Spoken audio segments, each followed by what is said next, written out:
Bonjour à tous chers étudiants. Alors pour ceux qui connaissent mes vidéos, ça fait un petit moment que je ne me suis pas exprimée, d'abord parce que j'ai eu des problèmes de santé et puis ensuite j'ai eu besoin de prendre des vacances comme tous les profs de prépa et tous les étudiants de prépa qui savent ce qu'on endure. Donc je reprends après ces 2 mois d'interruption. Alors je vous avais proposé 2 séances sur Rousseau, je vous en proposerai une dernière également avec quelques éléments de l'architecture du texte et des grands thèmes principaux que vous pourrez y découvrir.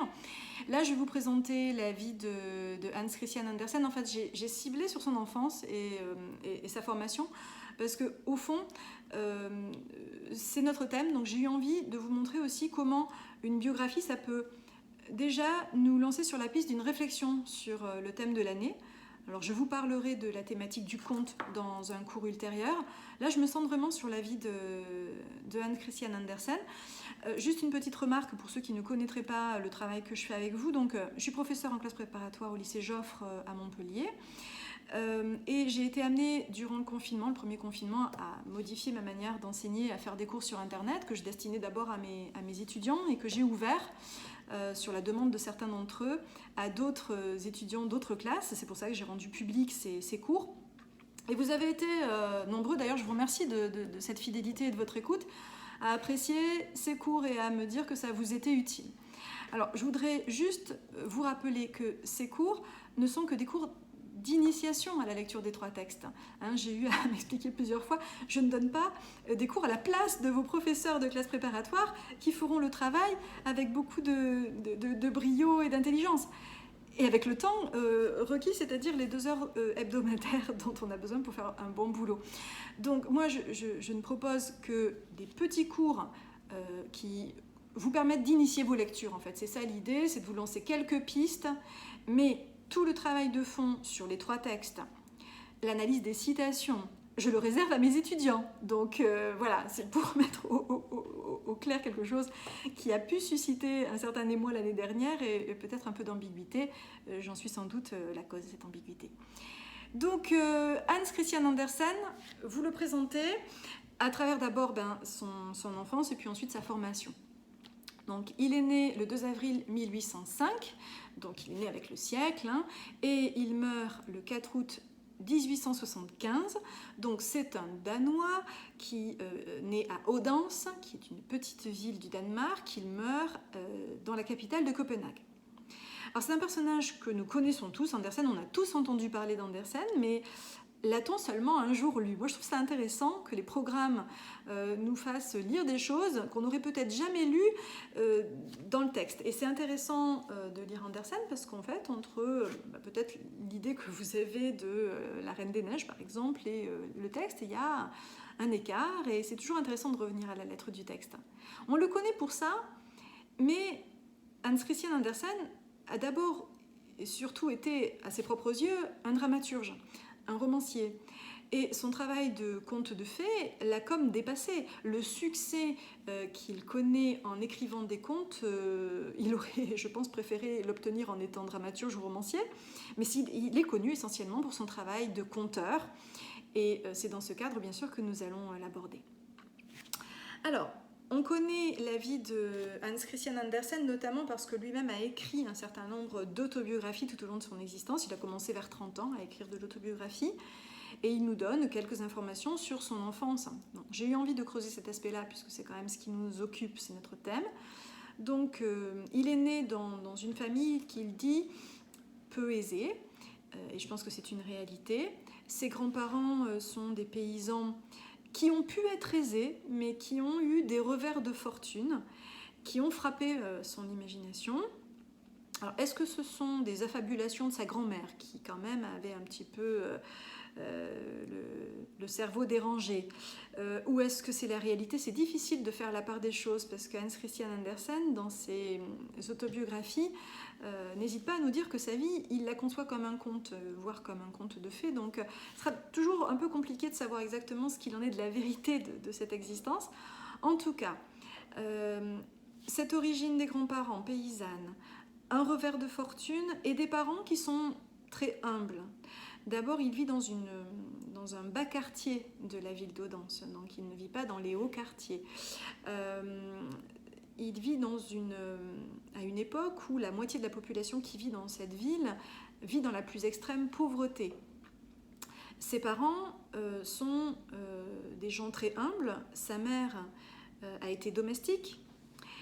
Elle est illettrée, très superstitieuse du fait de cet illettrisme, croyante. Mais une fois qu'il vire à la superstition, elle lui apportera quelque chose, mais qui n'a rien de littéraire. Son père est cordonnier, ouvrier cordonnier, donc ça veut dire qu'il appartient à la classe humble des artisans. Et alors lui, c'est quelqu'un qui est assez étonnant, puisque dans la famille, il fait quand même figure d'intellectuel. Alors d'abord parce qu'il sait lire. Il sait lire et il est libre penseur, c'est-à-dire qu'il n'est pas très pieux, moins qu'on puisse dire. Donc c'est quelqu'un qui aime davantage la philosophie, et Voltaire en particulier, que la Bible comme sa femme superstitieuse. Donc c'est quelqu'un qui va pouvoir initier son fils à la lecture. Et d'ailleurs, quand bien même ils étaient très pauvres, le père de Hans Christian Andersen lui fabrique des jouets, l'initie à des lectures, lui dessine des images, donc de l'illustration pour le faire accéder à des savoirs. Il passe par l'image pour faire connaître des choses à son enfant. Et dès le plus jeune âge, il lui fait la lecture le soir. Il a un vrai talent de conteur. Il lui lit les Fables de La Fontaine. Il lui lit la traduction des Mille et une nuits en danois. Donc c'est un texte que l'on doit à Antoine Galland et qui est la récupération de contes orientaux qui a été très très célèbre. Cette parution a été un vrai succès littéraire au XVIIIe siècle. Et il lui dit même du théâtre de Shakespeare. Donc c'est quand même un père étonnant, parce que, quoique très humble du fait de sa situation économique et sociale, eh bien, il lui apporte un vrai goût pour la littérature. Et sans doute que le talent qu'Andersen a de conteur, il le doit en partie à son paternel. Avec son père aussi, il a l'habitude d'aller dans la nature. Ils font le week-end des grandes promenades, notamment le dimanche, puisque le week-end à l'époque c'est surtout le dimanche, on travaille tous les autres jours de la semaine. Et il le familiarise, son fils, avec la nature, les animaux, les végétaux, etc. C'est-à-dire qu'il croit à ce que Rousseau appellerait l'école de la nature. Vous l'avez vu dans Émile, tout ce que Émile va apprendre, il va l'apprendre de son expérience propre, de manière empirique. Et c'est dans la nature que cela se fera. Eh bien, le père de Andersen est un peu un éducateur à la mode rousseauiste de ce point de vue-là. L'enfant glane dans les champs, assiste aux moissons, voilà, et a cette, on va dire, promiscuité avec les êtres de la nature, ce qui peut expliquer aussi le rôle des animaux dans les contes d'Andersen et de l'influence du climat, de l'ambiance naturelle. Dans tous les contes, il y a une large place qui est donnée à la nature, aux forces de la nature, au climat, etc. Donc c'est quelqu'un qui a vécu plutôt une enfance heureuse, quand bien même elle était financièrement misérable. Il a été aimé par sa famille. Et puis dans la petite ville donc d'Odense, il y a des fêtes populaires qui lui donnent une connaissance des traditions danoises, mais aussi des superstitions, des mythes, des contes donc, c'est-à-dire de tout ce folklore qui constitue une culture locale. Il voit arriver dans Odense, alors qu'il est tout jeune, les troupes espagnoles et françaises. Ça l'influence beaucoup, il est très très impressionné par cela. Donc cette irruption d'un réel violent dans son existence d'enfant, ça va aussi le travailler pour suggérer qu'il existe le mal, le malheur, la surprise d'un revers de fortune, etc. Et il assiste également au passage d'une comète en 1811, ce qui, là aussi, va teinter son imaginaire d'une représentation de la nature dans sa dimension infinie. Donc ça aussi, ça l'influence beaucoup.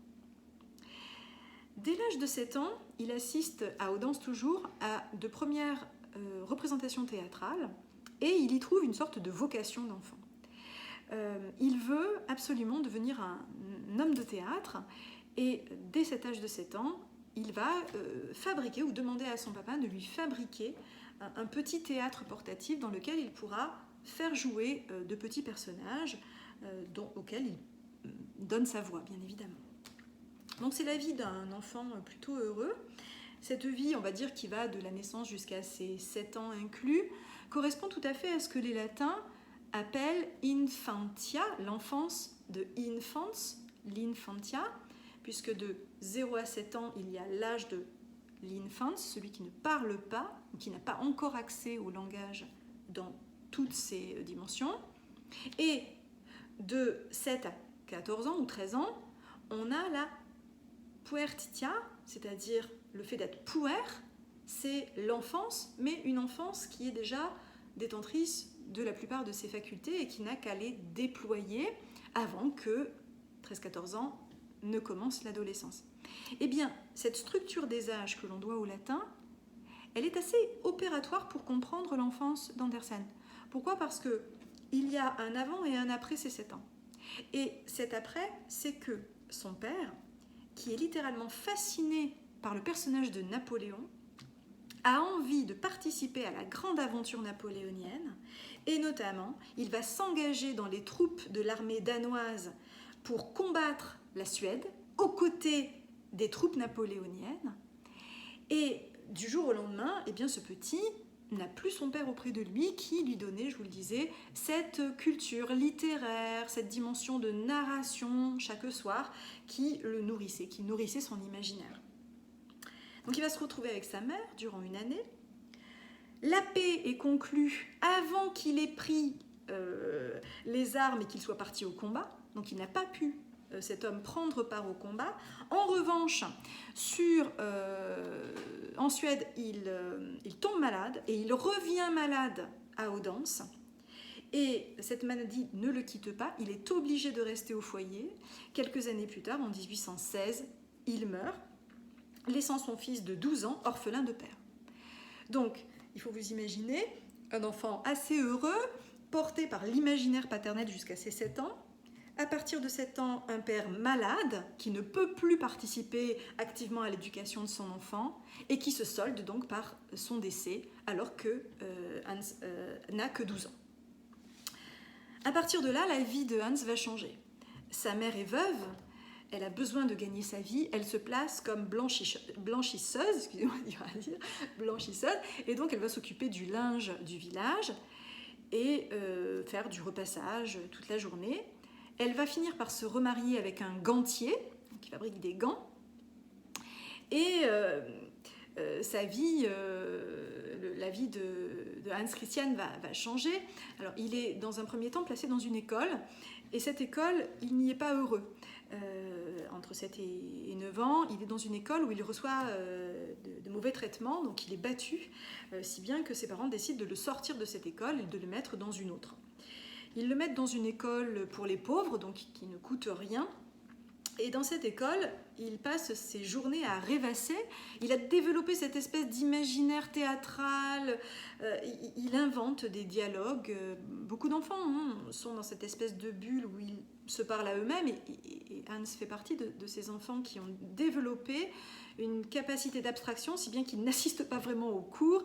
Il rêvasse des journées entières et se met à dos la plupart de ses professeurs.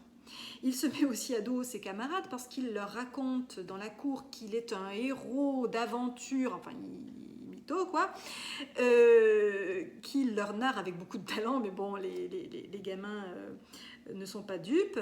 Il dessine des choses qui sont étranges, les professeurs sont inquiets de cet enfant qui passe ses journées dans ses rêveries solitaires. Son père... Excusez-moi. Son père, qui est cloué au foyer, va lui constituer, je vous le disais, un petit théâtre, et ça va être très important pour lui.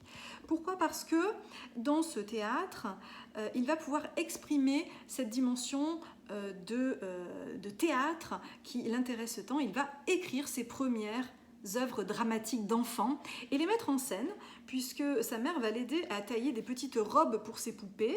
Je cite un passage d'une de ses autobiographies.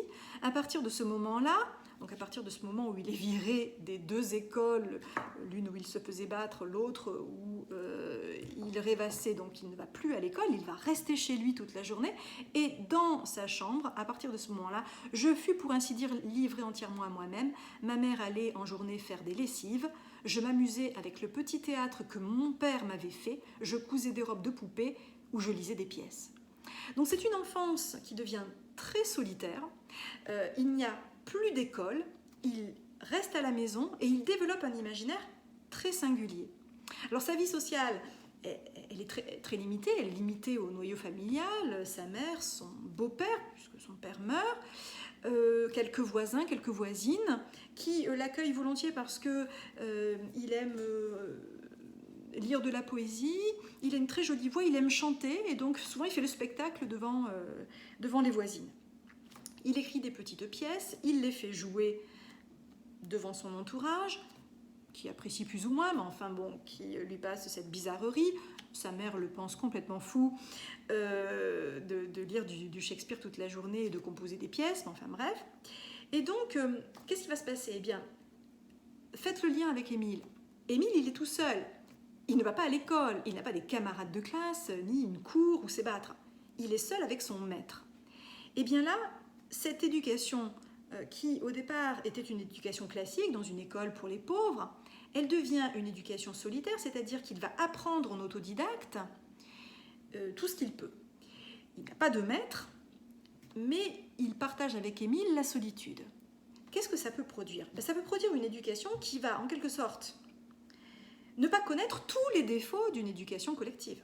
Lorsque vous êtes à l'école, au collège par exemple, et vous le savez, les phénomènes d'identification, de mimétisme font qu'on s'oublie un peu soi-même pour plaire aux autres, pour leur ressembler. Et cela quitte à sacrifier une part de ce qu'on aime. Osera-t-on dire que, je ne sais pas, on n'aime pas les jeux vidéo?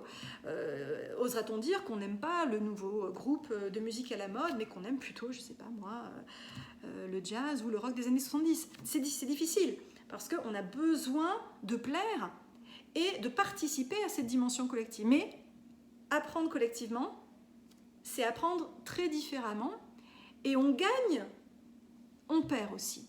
Et c'est parce que cette éducation va être solitaire qu'il va être un esprit tout à fait singulier. Il évite certains des travers de l'éducation collective. Travers qui sont très très bien analysés par Rousseau, puisque Rousseau nous dit que c'est en société que l'homme est perverti.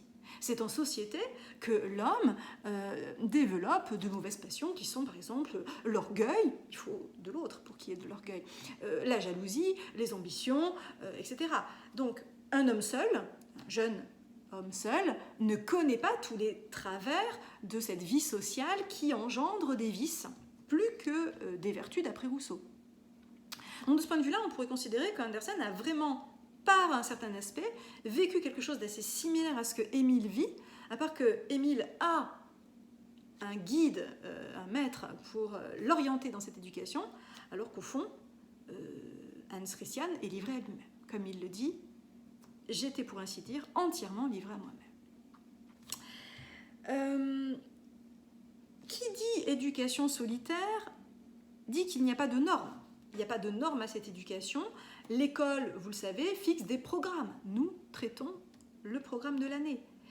La normativité des programmes scolaires fait que les esprits qui sortent se ressemblent. Ils ont tous vu les mêmes ouvrages au même moment, au même âge. Lorsque vous avez une éducation singulière, eh bien vous allez pouvoir découvrir selon vos goûts, selon les hasards des rencontres. Tiens, je me retrouve à avoir un seul livre, c'est du Shakespeare, je vais lire Shakespeare. Peut-être qu'en 6e, on ne m'aurait pas fait lire Shakespeare, je vais le lire. Donc, il va développer, par son mouvement propre, quelque chose comme une imagination, mais aussi une bizarrerie. Et cette bizarrerie, elle l'exclut de plus en plus de toute intégration scolaire ou de toute intégration professionnelle. Il se sent d'ailleurs incapable d'intégrer un groupe. Sa mère essaye de le mettre dans un apprentissage, de lui faire un apprentissage dans une fabrique de draps. Il n'y reste pas très très longtemps. Il passe sa vie là-bas, non pas à faire des draps, mais à déclamer des vers et à chanter. Et il ne comprend absolument pas les conversations et les blagues très en dessous de la ceinture de ses compagnons de travail. Donc il est singulier, ça fait sa bizarrerie, mais c'est ce qui va faire aussi bien sûr son talent et son imagination débordante. Son intérêt pour le théâtre se déploie de plus en plus et il a envie d'en faire sa carrière. Donc après quelques vagues et infructueuses tentatives de travail dans une fabrique de draps, après elle essaye de le faire bosser dans une manufacture de tabac. Il a 13 ans, il peut devenir ça ou autre chose et il décide de devenir autre chose. Alors quel va être son projet? C'est de partir à la capitale et d'intégrer ce qu'on appelle à l'époque la troupe du Théâtre Royal, qui est une troupe prestigieuse payée par le roi du Danemark à l'époque. Donc on est pensionné, on a de l'argent, et pour quelqu'un qui a toujours vécu dans la misère, c'est un facteur important. Alors comment ça lui vient? D'abord, il assiste à une représentation théâtrale à Odense qui lui donne le goût de ça, il rencontre une comédienne et il décide de partir avec elle à Copenhague avec ses maigres économies. Et quand il arrive, il ne va pas réussir à se faire accepter par le Théâtre Royal. D'abord parce qu'il manque de formation, il manque peut-être même un peu de talent. En tout cas, ce qui est important, c'est qu'il est à la capitale, donc il sent qu'il va pouvoir déployer autre chose. On lui avait dit qu'il avait une très jolie voix lorsqu'il racontait ses textes, les narrait le soir. Donc il se dit pourquoi pas le chant. Donc il va se mettre en relation avec un ténor italien qui vit là-bas et qui s'appelle Giuseppe Siboni, qui va lui donner des leçons de chant. Et comme il sait que cet enfant est sans le sou et qu'il a une très jolie voix à 13 ans, eh bien, il accepte de lui donner gracieusement ses cours. Et en fait, l'éducation de cet enfant, de cet adolescent, puisque maintenant il a 13 ans, c'est une éducation qui a été portée, je pense, par une bienveillance des adultes autour de lui, qui se sont d'abord amourachés de cet enfant un peu singulier, qui ne ressemblait pas à tous les autres et qui n'avait pas les mêmes goûts et les mêmes intérêts que ceux qui étaient passés par l'école traditionnelle. Mais aussi, c'est quelqu'un qui, outre sa personnalité peu commune, a du talent, une belle voix, une envie, un désir très fort de devenir célèbre. Il a lu énormément de biographies d'hommes célèbres durant son enfance, et donc il a une appétence à ça, il veut devenir célèbre, c'est peut-être son orgueil à lui qui se manifeste là. C'est un désir fou d'enfant aussi, la célébrité. Et il va tomber sur des gens sympas, en fait, qui vont lui mettre le pied à l'étrier, un musicien, professeur de chant, un professeur de danse, un homme qui travaille au Théâtre Royal. Tous ces gens vont accepter de lui donner soit des cours gratuits, soit même de le pensionner un peu pour qu'il survive à Copenhague. Et à la fin, c'est quelqu'un qui reçoit une formation artistique assez étonnante, puisque donc cours de chant, cours de musique, cours de théâtre, cours de danse. Ça fait de lui un artiste assez accompli. Il vit, je vous le disais, de ses subsides amicaux. Il émeut les gens qui le rencontrent. Sa logeuse, par exemple, à qui il fait la lecture, lui donne un logement gratuit, là aussi, parce qu'il fait la lecture, donc ça mérite bien une petite récompense. Il va écrire ses premières pièces dans ce cadre-là, chez sa logeuse. Des pièces qui n'auront aucun succès et qui semblent d'ailleurs à ses lecteurs complètement sans queue ni tête, grotesques, tissus d'absurdité. Il n'est pas très fort, il n'est pas très très bon homme de théâtre. Il a trop d'imagination, c'est décousu. Il y a de bons passages. Les critiques de l'époque sont très mitigées. Un monsieur qui s'appelle Monsieur Colline et qui est membre du comité de direction du Théâtre Royal, auquel il envoie ses poèmes et ses textes, le lit gentiment. Monsieur Colline lit toutes les pièces de théâtre d'Andersen, les refuse toutes parce qu'elles sont mauvaises et qu'on ne peut pas les donner au Théâtre Royal, mais il est attaché à ce petit bonhomme qui est plein d'ambition, qui a besoin qu'on l'aide, qu'on lui donne un peu sa chance. Il va obtenir une bourse de la part de Colline qui monte un dossier pour obtenir une bourse d'État. C'est le roi Frédéric VI du Danemark qui offrait quelques bourses à des gens méritants, à des jeunes méritants.